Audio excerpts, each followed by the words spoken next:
kanongere ngo ikaze mu makuru n'ibiganiro byacu bya buri munsi. Ni wa mwanya tuba tukugezaho amakuru abagezweho abari kuvuga mu binyamakuru bitandukanye. Uyu munsi yo ni agatangaza, hashyizweho minisitiri ushinzwe gukangurira abantu gukora imibonano mpuzabitsina nk'ukabyara.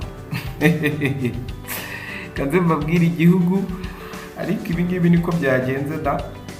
Ikamusaba gukora subscribe n'utari wabikora kugira ngo tujye tubana mu makuru yacu ya buri munsi. Ni mu gihugu cya Espagne aho cyashyizeho minisitiri, ubwo hahise minisiteri ishinzwe gukangurira abantu gukora imibonano mpuzabitsina, kuko muri iki gihugu uburumbuke buri kugenda bugabanyuka, mu gihe mu gihugu cyacu bari kubabwira kugabanya, hano ho bari kubabwira kongera kuko byafashe indi ntera. Ni inkuru twakuye kuri The Choice Live ifite umutwe ugira uti Espagne yashyizeho minisitiri ushinzwe gukangurira abaturage gukora imibonano mpuzabitsina.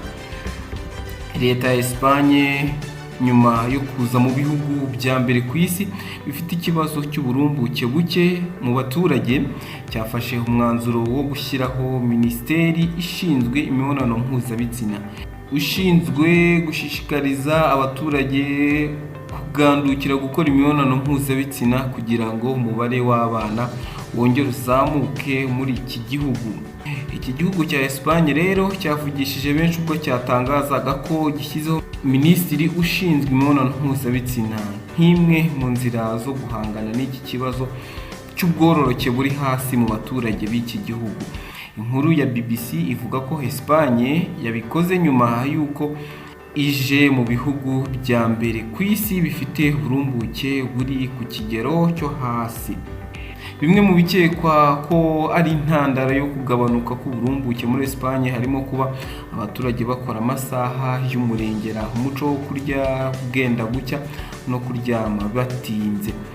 Espagne ivuga ko iki kibazo cyateje ihungabana ry'ubukungu ndetse kikagira ingaruka no ku mibereho myiza y'igihugu muri rusange. Ni muri ubwo buryo rero minisitiri w'intebe wa Espagne Mariano Rajoy yafashe umwanzuro wo gushyiraho minisiteri ishinzwe imibonano mpuzabitsina n'uburumbuke muri iki gihugu. Edelmira agomba gushishikariza abaturage kubyara cyane. Inshingano za Edelmira ni ugushaka uburyo bwose bushoboka bwatuma urubyaro rwa Espagne rwongera kwiyongera bidatinze. Aha hantu wajyana y'abanyarwanda nko kabyarana bahita bakora kabiri igihugu. Niko kubera iki ibintu bijyaho abandi batabishaka. Turi kwinginga abanyarwanda ngo baboneze, babyanze bamwe, abandi barabikoze. Ahangaha bari kubinginga ngo babyare koko. Yangaho rero courage. Aya n'andi makuru ari kuva. Abakuru b'ibihugu by'Uburusiya Vladimir Putin na Ukraine Volodymyr Zelensky bombi bazajya mu nama y'ibihugu 20 bya mbere bikize ku isi bita G20 mu kwezi kwa 11 gutaha. Ni inkuru tugezwaho na Eugenie Mukankusi. Inama izabera mu mujyi wa Bali mu gihugu cya Indonesia. Uburusiya bwa Perezida Vladimir Putin bwo buri mu bihugu bigize G20, ariko Perezida Joko Widodo uzakira inama yatumiye na Perezida Volodymyr Zelensky nubwo Ukraine itari muri G20. Yabitangaje mu ijambo yavugiye kuri televiziyo ya leta y'igihugu cye. Perezida Widodo yasobanuye ko yavuganye kuri telefone na bagenzi be bombi Putin na Zelensky muri iki cyumweru, abasaba kurangiza intambara vuba binyuze mu mishyikirano. Ntiyavuze niba azabahuza ku ruhande rw'inama yo mu kwezi kwa 11, ariko yatangaje ko Indonesia yiteguye gutanga umusanzu wo gushaka amahoro hagati y'Uburusiya na Ukraine.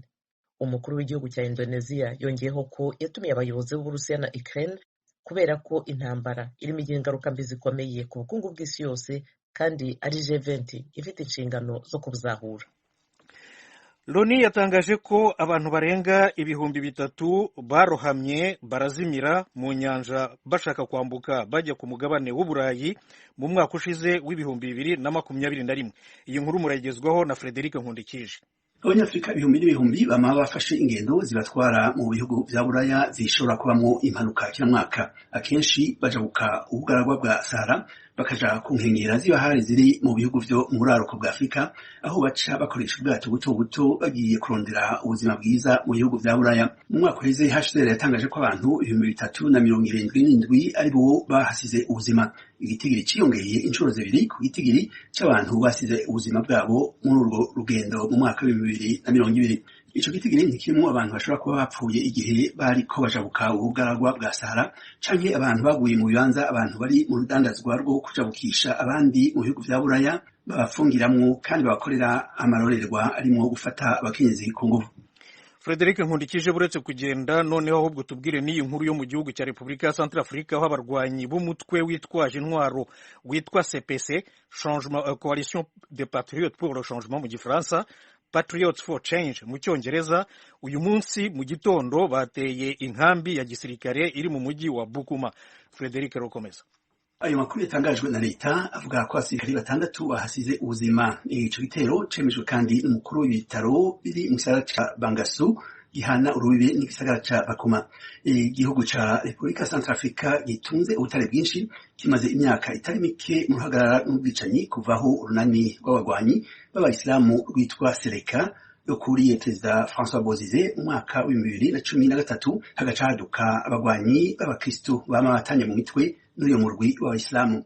Muri imyaka iheze abasirikari ba Centrafrica bafatanije n'inteko za ONU zijeje kubungabunga umutekano, ingabo z'Uburusiya hamwe n'ingabo z'u Rwanda barabandanya gutana mu mitwe n'abarwanyi bo mu runani CPC bariko bagerageza gutembagaza intwaro ya Perezida Faustin Archange Touadera yatowe mu mwaka wa 2020. Ishirahamwe mpuzamakungu rirega imirwi yose itana mu mitwe ko yama yagaraguye abanyagihugu, yafashe abakenyezi ku nguvu kandi ikoresha abana nk'abagwanyi muri iyo ntambara. Frederic Nkundikije turacyari kumwe noneho tujye muri Kenya. Basezeye bwa nyuma kuri President Mwai Kibaki wayoboye igihugu mbere ya President Uhuru Kenyatta. Hari mu gitambo cya misa cyitabiriwe n'abategetsi batari bake baturutse mu bihugu bitandukanye uyu munsi kuwa gatanu. Iyi nkuru nyine nayo ni Frederic Nkundikije. Kibaki yitavye Imana ku munsi wa gatanu heze yarashimagijwe cyane n'abategetsi b'igihugu ca Kenya batwara muri iki gihe bavuga ko yari intwari. Yitavye umuremyi afite imyaka 90. Perezida wa Kenya wa Afrika y'Epfo hamwe n'uwa Sudani y'Epfo bari mu banyenicubahiro bitavye ibikorwa vyo kumusezera. Abanyakenya amajana n'amajana bari batonze ku mpande z'amabarabara baraba imodoka za gisirikare ziherekeje ikiziga ciwe ku kibanza cy'igihugu c'inkino, aho abandi banyagihugu isinzi bari bakoraniye kuva mu gitondo ca kare. Kibaki azoshingurwa ejo ku munsi wa gatandatu mu ntara yiwe y'amavukiro hagati mu gihugu ca Kenya.